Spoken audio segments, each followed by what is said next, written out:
Just as the media turns on Joe Biden and the rest of the country is questioning, does Joe Biden have the mental capacity to be the sitting president of the United States? President Biden makes some of his most embarrassing flubs yet. To help me go through this, I have lawyer Robert Gouveia with me. Robert, thank you so much for joining me this morning.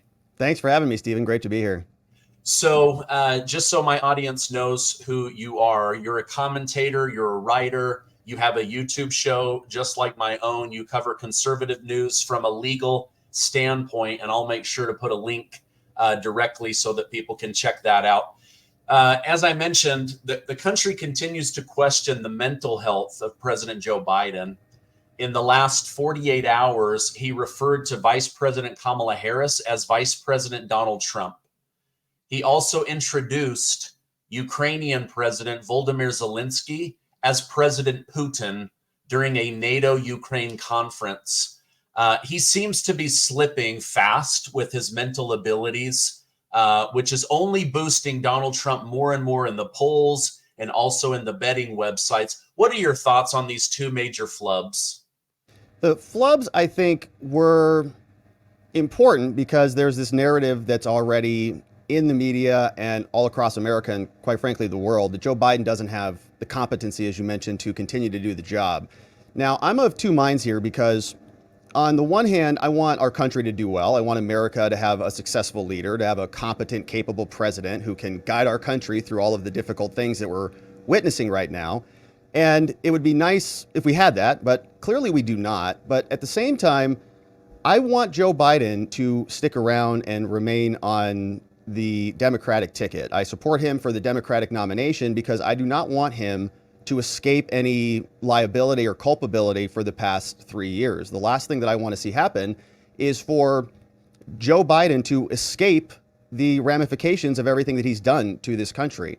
And if we allow them to do this little bait and switch routine where they say all of a sudden that Joe Biden is not competent, he is not capable, and then they can just kind of put him out to pasture, throw him, on the ride out into the sunset, and then just bring in a new fresh face. Meanwhile, nobody's held accountable for all of that damage. I think that would be a disservice to us as American citizens. But more importantly, they have, I think, confirmed his competency. And I don't buy this sudden revelation that Joe Biden is not capable. We've been covering it for years now. We've talked about this all the way back in 2020, that Joe Biden was not well. He was not all there. And they have been gaslighting us. They've been lecturing us, scolding us, browbeating us. Karine Jean-Pierre coming out there with a fake narrative that this should all just be dismissed because it's a cheap fake. And they had a lot of evidence supporting the idea that there was a problem here with the Robert Hur report. We can get into all of that. But the point is, suddenly now, these little flubs, I think they're turning into giant issues that will justify them getting rid of Joe Biden. From my perspective, this has been Joe Biden for the last 4 years or longer than that. And they have enabled that. They have really cherished that, saying that he's full of vigor, he's full of competency. And so to allow them to now point to a couple of these flubs, the VP Trump flub or the Vladimir Putin flub when he was talking about Vladimir Zelensky, these are things that I think are truly indicative of a person who's not very competent. But as I said, it's not appropriate for them to deny. That's my opinion. Their opinion was he's very competent, and they've been telling us that for the last 3.5 years. So they should be required, right, to follow the rules. And they had 14 million plus Democrats who voted for him, said he was competent. And so to now try to change the top of the ticket at the very last minute, I think is inappropriate. And so that's why we're supporting Joe Biden for the Democratic nomination. Yeah, great. Last night I went to bed thinking, okay, like what's worse? Kamala Harris being like, really? You just called me Donald Trump? Or Volodymyr Zelensky saying, really? You just called me Vladimir Putin? Like, right. What the crap? Like, how could you mess up? How could you call me like, and I'm just saying, not to me, but to the Democrat ticket, right? Like, there's nobody worse on planet Earth than Donald Trump and Putin. and he calls people precious to him these names on national TV. It's just like, oh my gosh, it's such a big mistake. It's crazy. It is, and you could see it in Zelensky's face if you watch that clip when Joe Biden says it. He corrects himself, a couple seconds later, and they all just kind of freeze there on the stage. And even Zelensky's face. I mean, from his perspective, right? He's in the war in war against this guy, right? There are dead bodies all over his country and all over that region. And so if you are called that, I mean, as you said, I can't imagine a more offensive thing if you're that person. And for Joe Biden to make that flub, I think it is indicative of the problem. It really does manifest itself in those flubs, because Kamala Harris is Vice President Trump. I mean, she worked very hard for that title and that position. And so for her to be mistaken for Trump that's not feeling good for her this morning. Yeah, probably, probably not. But yeah, I mean, the Trump thing, okay, back home, nobody's dying because of Trump. Nobody's dying because of Kamala Harris, except for, the border garbage. But with Zelensky, that had to sting particularly because, Ukraine is desperate to get into NATO, have more American taxpayer money. Over 500,000 are dead because of this war that they refuse to end. And then to be called Putin at a Ukraine summit. It's just it's crazy. Okay. I've heard many reasons why Joe Biden hasn't officially stepped down and will continue saying that he is running for the next 4 years. I've heard that he believes he is mentally fit and able to be president. I've heard that Jill Biden is the one keeping him in office. I've heard that he's compromised and the elites are the ones keeping him in office. But just today, it came out in the Daily Mail that staffers are saying, actually, Jill Biden abhors Kamala Harris, just absolutely hates her, did not want her to be vice president, has said F you to her several times. She believes that Kamala Harris is an incompetent leader and that she should not ascend to the Oval Office on Joe Biden's merits. What are your thoughts on this coming out today in the Daily News? Well, it's not inaccurate. I think Jill Biden is right that Kamala Harris is not a competent leader, and I would agree that she would not serve the country well. I think what Jill is missing is that her husband is also in the same position. He also cannot do the job. So it sounds like there is a lot of bad blood there, and it might just be regular politicking there. I think that there is some truth to the idea that the Bidens are compromised, and I've got some theories that they might be a lot more embedded with the deep state, the CIA. Hunter Biden has criminal cases that are open, so he's got open liabilities right now.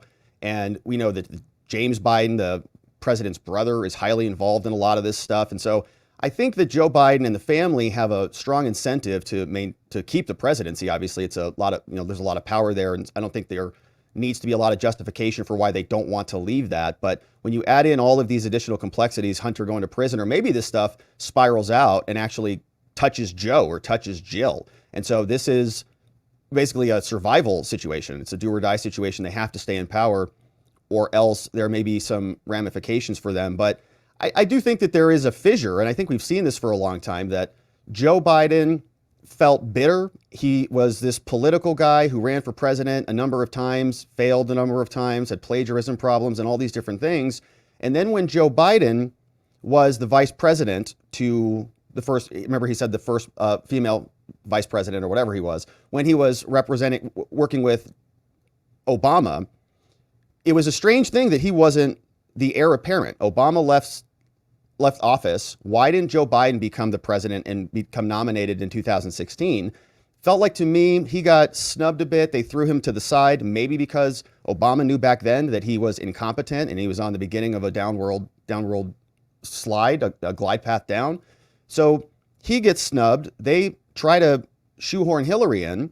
She loses. Joe Biden comes back out and wins, right? From his perspective, he's thinking, I should have been the first person there in 2016. I told you so. You guys were wrong. I was right because I could beat Trump. And so now he thinks that he can do it again. And if you look at the process, the Democrats certainly rigged their primary, no question about that. They didn't even allow an open primary. We had Kennedy who was running in it. We had Phillips who was running in it. If they wanted to test Joe Biden's competency or bring this to light for the public, they could have done that earlier. They just had a regular primary season like any other campaign, but they didn't do that.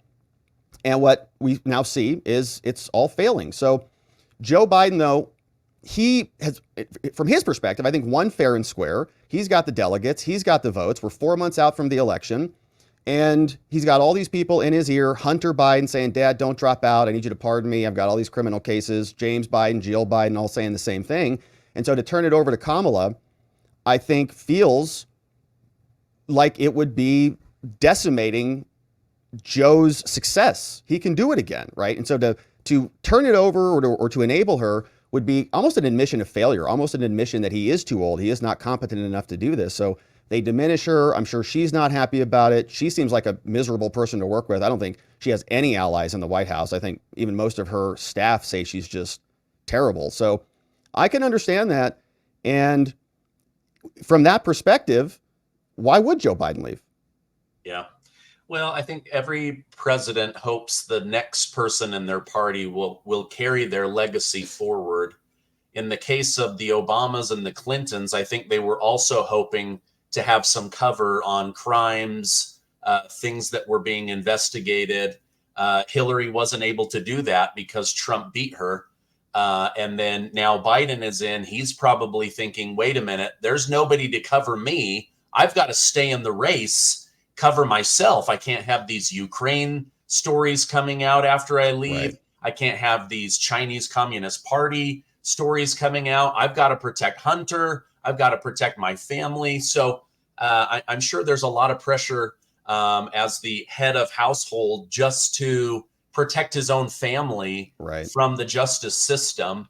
You probably saw this, but the senators, the Democrat senators, used their full voting force to block the Republicans' SAVE Act, which would have prevented illegal immigrants from voting in American elections. These Democrat leaders are saying keeping illegals from voting is racist. Keeping illegals from voting might keep someone who's legal from voting. Having ID is racist, and that Republicans are throwing the country back to Jim Crow thinking. Frankly, I'm disgusted by this use of the word racism all of the time. And it just shows them as weak, power-hungry anti-Americans in my mind. What are your thoughts on them blocking the SAVE Act? Well, I think they're also cheaters, too. They are trying to rig elections. And we've seen this in 2020, and it was pervasive. It was all over the place in multiple different states. We covered it on our channel at length, and they use COVID as a pretext in order to get a lot of that stuff done. The SAVE Act, I think, is trying to shore up a lot of that, but it is still happening, right? So the Republicans are trying to solve this at a federal level. It is wild that our own constituency, there's a whole party of people in the United States that, for whatever reason, don't want to shore up our elections. I think that they're okay with it being kind of a mess because you can make a lot of money in the madness. There's a lot of grift in the gray area. When you don't really know how things work, that's when you can take advantage of it. And so when in 2020, they did this with COVID as the pretext. They changed all sorts of different things, ballot drop boxes, signature requirements, deadlines, the list goes on. But they're doing it again in 2024. And the SAVE Act is a response to that. But I think what's happening is at the state level, remember, they've already tried to literally throw Trump off the ballot. So they're not interested in free and fair elections where everybody has their say, their voice in American democracy, as they say. They wanted Trump gone. They threw him off in Colorado. They tried to do it again in Maine with secretaries of state, right? These are the referees of the elections in the states who are just adjusting the rules ever so slightly. Those were big adjustments. They were trying to throw Trump off the ballot, saying he was an insurrectionist after January 6th. And of course, the Supreme Court came out 9-0, said, you guys are insane. That's not how this works. The federal government are the people who get to decide what the baseline qualifications are for federal elections. You can't have people like Shenna Bellows who just decide unilaterally as secretaries of state that they can do that. So when you add that up to what's happening now, that was all recently. Supreme Court corrected that. But we just saw in Michigan, Jocelyn Benson, again, is trying to cheat. There was an opinion that just came down from Michigan that said that she cannot do this, thank goodness. But the idea is, in Michigan in 2020, when the signatures would come through, so they had a rule from the Secretary of State, not passed by the legislature, not codified by the will of the people, but just the referee who gets to govern the game, changed the rules, the regulations, and just said there is a presumption of validity for signatures, which means you don't check them because you just presume they're valid, right? It's just a presumption. So that was challenged in court after 2020. Of course, it was in place back then. Then after it was challenged in court, she changed it. She called it an initial presumption of validity, right? And so they just tried to cheat again, just be a little bit more clever about it. And the courts in Michigan, thankfully, came out and said, it's the same thing. You can't do that again. So my point is, the Republicans are trying to shore this up with the SAVE Act. And we read that on the channel. And I think it's a very good start. But we have a really pernicious problem because the secretaries of state, the people who are supposed to be governing the elections, free and fair elections, they're the referees of the game, and they have an open, visceral hatred for one side, Trump and his entire constituency. So when issues pop up in front of them as the election is unfolding, how are they going to decide these issues? I think we all know, and that leads to a very, very extensive problem that I'm not even sure, the SAVE Act would necessarily solve, but I think it's a step in the right direction because a lot of the mechanisms by which people can vote or we're getting duplicate ballots or whatever is happening are by this gray area, by these rule changes, by these secretaries just interpreting things a little bit differently so that they can adjust the numbers by small percentages and, of course, win. I remember speaking with, I can't remember who it was, but it was someone in Congress on my show, and they told me the SAVE Act as an example. They will put that forward knowing that 100% of Democrats will, try to block that or a large percentage, right? In this case, 5 Democrats voted in the House for the SAVE Act. But he said the reason they do that is it exposes the other side, right? So, for example, we now know like 198 Democrats in the House, they want illegals voting. They want to discredit your vote and my vote. We now know 100% of Democrat senators want illegals. They can't say that. They don't, right? And then what they do is they go back to their home states and they will campaign based off of the opposite party's vote, right? So then they'll go back to Kentucky and, Alabama or, Virginia or whatever, and they'll say, look, it's on record. They want illegals voting. I will protect your vote, right? So they do this, but I think you're right. At the Secretary of State level, that's where a lot of interference, a lot of foul play can take place. For example, Michigan just signed into law under Governor Gretchen Whitmer that you can't question elections anymore. You have to bring it to the Secretary of State. Well, who's the Secretary of State? It's a Democrat under Governor Whitmer. And so, like, you look at Georgia, for example, right? You have Secretary of State Brad Raffensperger. They say, oh, give us a break, Republicans. He's a Republican, but he's a Trump-hating Republican. Yes. And he lied under oath that he did a comprehensive audit. That turned out to be completely fabricated. Once they ran a real audit, 3 years later, 380,000 ballots are missing. They now believe, Robert, they never, ever existed. All of that happened at the Secretary of State level.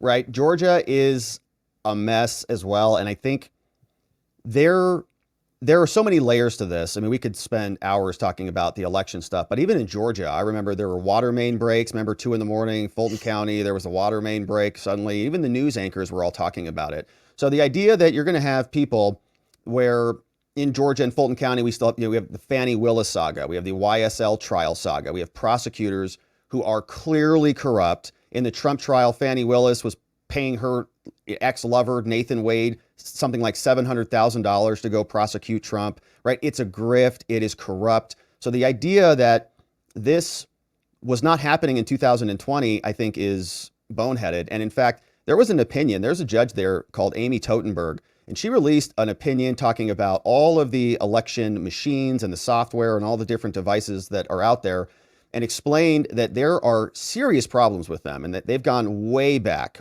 even before 2016. And there's open litigation on this. And she was saying that the system, basically they came back out after 2020 and they were going to rehabilitate a bunch of their systems. And she says even the rehabilitations are not even sufficient. So it's a problem top to bottom. Now, what they did after, I think, 2020 is they raced to establish the outcomes as legitimate and credible. And there was a lot of confusion in the air about, COVID and Trump and Biden. And so it was a lot more plausible that time when they were able to shove Biden down all of our throats. I'm not sure that that's going to last this time around. I'm not sure if they're going to be able to make everybody believe that 81 million people voted for Joe Biden. So, even if these illegals are voting and all these secretaries of state are trying to rig the votes on this thing, they still have to have some credibility, I think some legitimacy behind their candidate. And the longer he's out in front of America, the longer he's speaking, I think the less faith the American public has in his capability. Yeah. If he gets 81 million after all of the horrible press, right, the horrible polls, the whole horrible favorability, the betting odds, all of that, like they went way too far on that. But yeah. The Georgia thing's funny. Is like, I think it was like a leaky toilet or a urinal. It wasn't even a pipe break, right? But you can imagine someone who, they know Trump's winning. They need to rig the election. It's late at night. They've been drinking Diet Coke all day. They're going to the bathroom and they see this tiny little drip and they're like, that's it. That's the cover story. We've got a pipe break in Georgia. We can't count the ballots anymore. Oh my gosh. I hate to make light of it because I think Trump won that state. My audience knows that. I mean, they think those 380,761 ballots never existed. Yeah. I mean, he only lost by 11 or 12,000 votes, right? So to have 380,000 invented ballots, give me a break. Okay, now this is rich. It's like, we know that the election was rigged in Joe Biden's favor when Antony Blinken convinced the CIA and 51 intelligence operatives to fabricate a letter that the Hunter Biden laptop was fake, right? Now, the intelligence agencies say they have it on good authority that Russia is going to interfere in the U.S. elections in order to elect Donald Trump.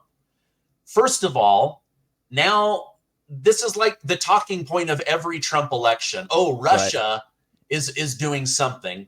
Second, they spent millions of dollars in 2017 to investigate this, and they found that it was negligible, so small that it was laughable, right? Like a tiny bit of interference through Facebook.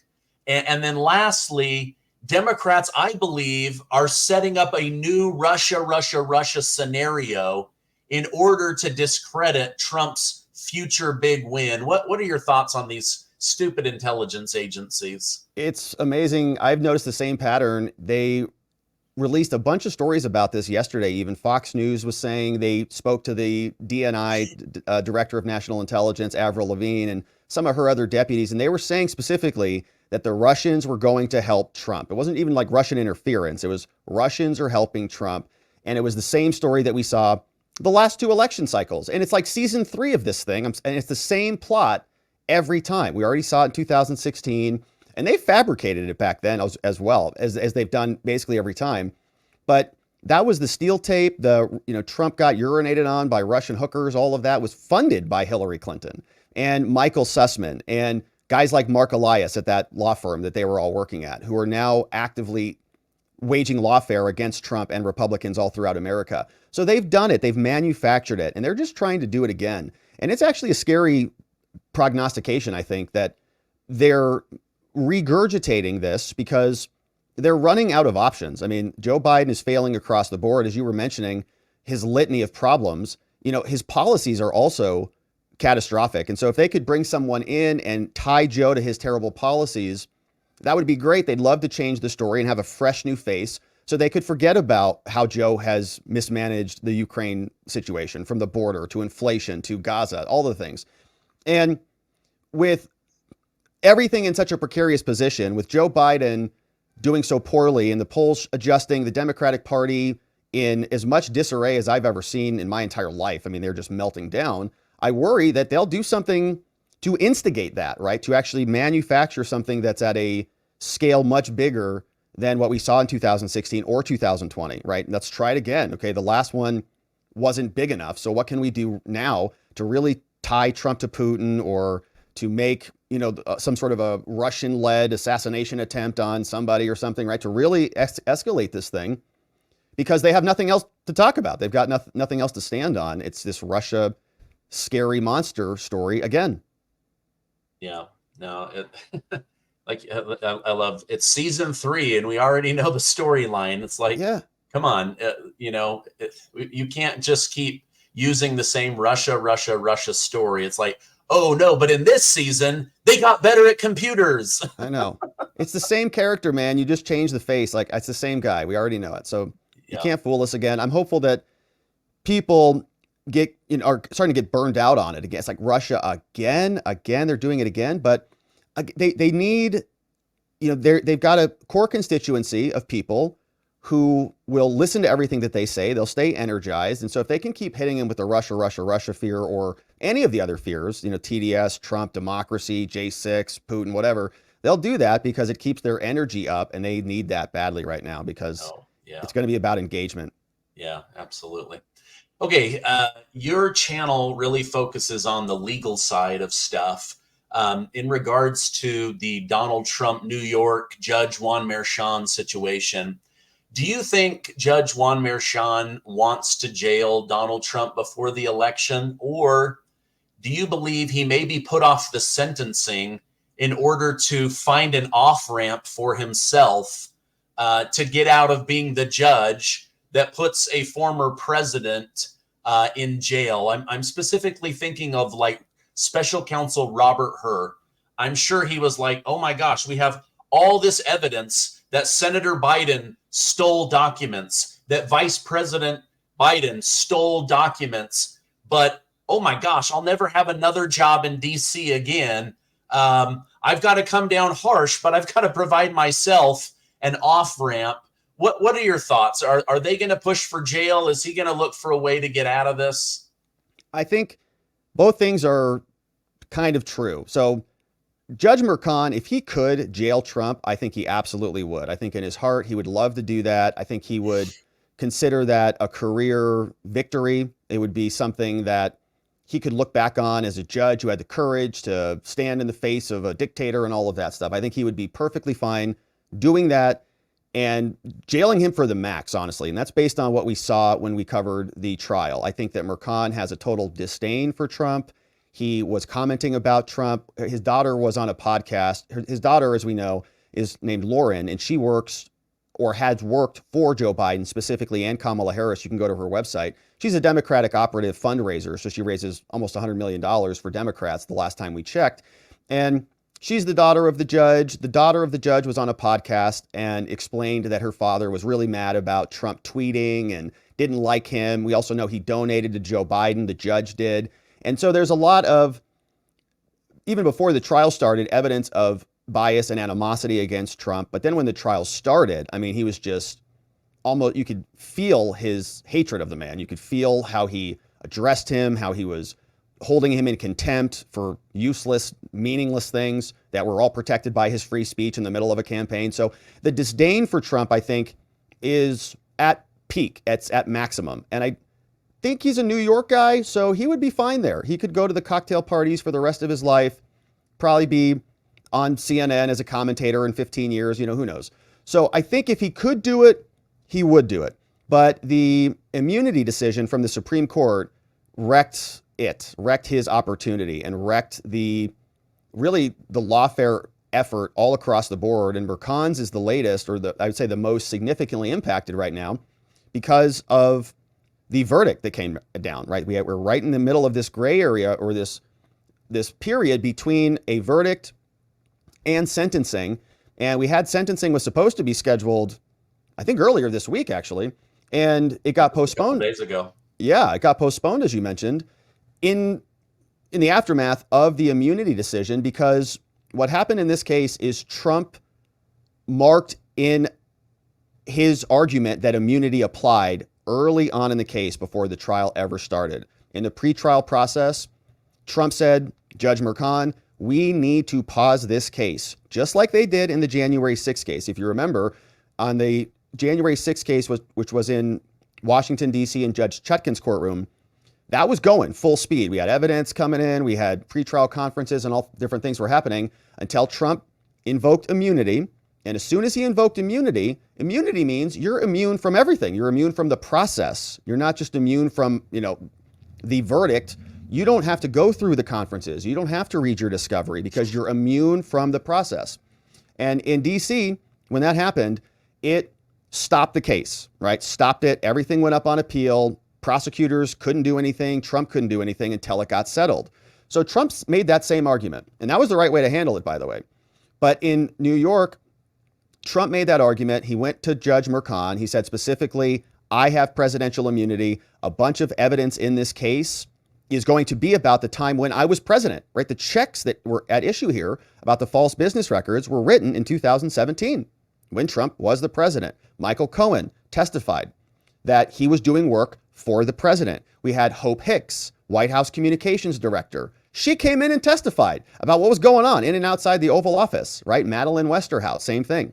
So all of these witnesses were literally talking about official presidential business. Trump had already marked in there that this case should be stayed because there was a Supreme Court case pending, and Judge Mercan said no. So the whole trial went forward, and now, because Trump anchored that in there, Mercan is looking back, right? He's sitting here saying, I've got to have a sentencing coming up. He's asking himself, can I sentence him? Because Trump has already basically said I was wrong, and it turns out I was wrong. The Supreme Court came back down and said, basically that evidence should not have come in. Official acts evidence should not have come in, or at least should have been held for an evidentiary hearing.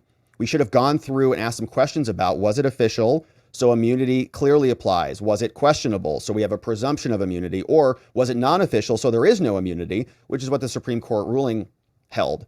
And we never got to that. We never got to the bottom of that. So now Mercan is, I think, doesn't know what to do, essentially. So he goes, he's got a couple options. He could move forward with the sentencing. I don't know that he'll do that, but there's a lot that I think Trump is also, he just submitted a brief on this, and Alvin Bragg is going to have a brief that's due back on the 24th, so a couple of weeks from now, but they're going to hash this issue out, and then the judge is going to decide what to do back in September. So September 6th, I think, is the date, and we'll get to the bottom of whether we're going to have a new evidentiary hearing, whether we're going to reschedule sentencing. But again, the idea that we're going to have a sentence before the election, it might not happen, because as the judge even wrote in his order, he's going to consider rescheduling sentencing on 9/6, but he may not be able to do that. There could be, a motion for a new trial. He could declare a mistrial, a motion to set aside the verdict. There's a lot of things that could happen right now. And so they're briefing it up, and the judge will decide a couple months from now. So it's all stalled out. Yeah. Oh, thank you. That was a great summary and analysis.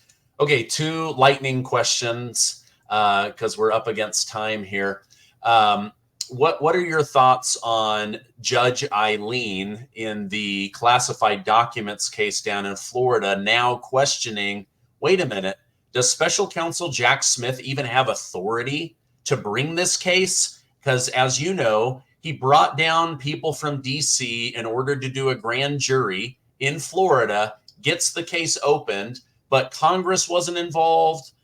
He wasn't set up properly. He's got his own legal issues. I mean, I think he's wanted by the International Crimes Court. He's got his own stuff going on. What are your thoughts on that? And then I'll have my final question for you. Yeah, Jack Smith is an illegal prosecutor. So the Constitution says that you have to have certain offices created by law. And the only people that can do that is Congress. So they have to create the office, and then the president appoints someone to that office, and then that person is confirmed by the Senate. So it's a clear process. It's in the Constitution. Jack Smith is not in an office. There is no office of the special counsel. It literally doesn't exist. There is an illegal appropriations of funds to him because he was not ever appointed. He's not a U.S. attorney. He was never appointed by the president. He was never confirmed by the Senate. Other attorneys like Hunter Biden's special prosecutor was, okay? These are U.S. attorneys. Jack Smith was not. He was picked out, like you mentioned, from the International Criminal Court, thrown in there, and he is unconstitutional. And it's not me just saying that. It's Judge Clarence Thomas from the U.S. Supreme Court who wrote in his concurrence that Jack Smith is unconstitutional. They cobbled together some U.S. code to say that he exists in a lawful position. And because other special counsels have existed and used that code before, the DOJ just says that it's okay. But now there's new scrutiny on it. And I think Judge Eileen Cannon, I don't know that she's going to have the ability to dismiss this case on that pretext right now. But I think that with Judge Clarence Thomas's concurrence and maybe with some encouragement from her, Trump can take that up on appeal, and maybe we can get that clarified through that mechanism. No. Well, maybe that's why AOC is going after Clarence Thomas, trying to get him and Alito to recuse themselves. Exactly right. Yeah, it'll be very interesting to see what the final outcome of that whole thing is. You know, I wish Republicans would step up and just say, we're going to investigate Jack Smith right now and just make a decision, right? Instead of same thing with like the J6 committee. Oh, we're going to wait 3 years and then we're going to declare this thing was illegally set up and was run by Pelosi and staffed by Pelosi in order to what? Protect Nancy Pelosi, right? So the truth eventually finds its way to the surface. But anyway, I don't know why the Republicans don't just jump on this. Okay, final question for you, Robert. Democrat Senator Michael Bennet is under a lot of heat for predicting that former President Donald Trump is going to win in a landslide because of the lying that the Democrat Party has done to their own voters about Joe Biden's mental health. What are your thoughts on his comments? I agree. I am very hopeful and optimistic that there will be an awakening happening right now. This great gaslight awakening. A huge part of this country has been lied to, misguided about Joe Biden's competency and many other things, a whole slew of other things like the border, inflation, the economy, the list goes on and on. But I'm optimistic that people are now seeing they've been lied to nakedly by the Democrats to their faces. Joe Biden has vigor. Joe Biden is competent. They're recognizing that is not true. And there's a lot of dishonesty coming from the people that they look to for honesty. And so that, I'm hoping, is just the first domino. It's the first crack in the facade that will slowly start to help other people awaken. Maybe they'll start to ask about, well, if they're lied to us about Joe Biden, maybe I should ask questions about January 6th. Maybe I should ask questions about those 51 intelligence people, or maybe I should ask about Putin or any of these foreign policy decisions that the administration is telling us is true. Ask questions about that. And if that continues, I'm hopeful that it's contagious. People realize that there is one right path forward and that the election is way too big to rig. It's a landslide, and we see Trump there in 2024. Yes, absolutely. All right. This has been a great show. Thank you so much for coming on. I'd love to have you back on the show. I'm going to put a direct link right to your YouTube channel so that people can go and follow you and learn more about the legal side of all of this. Robert, thank you so much for coming on. I hope you have a great rest of your day. An amazing time with you, Stephen. Thanks so much for having me.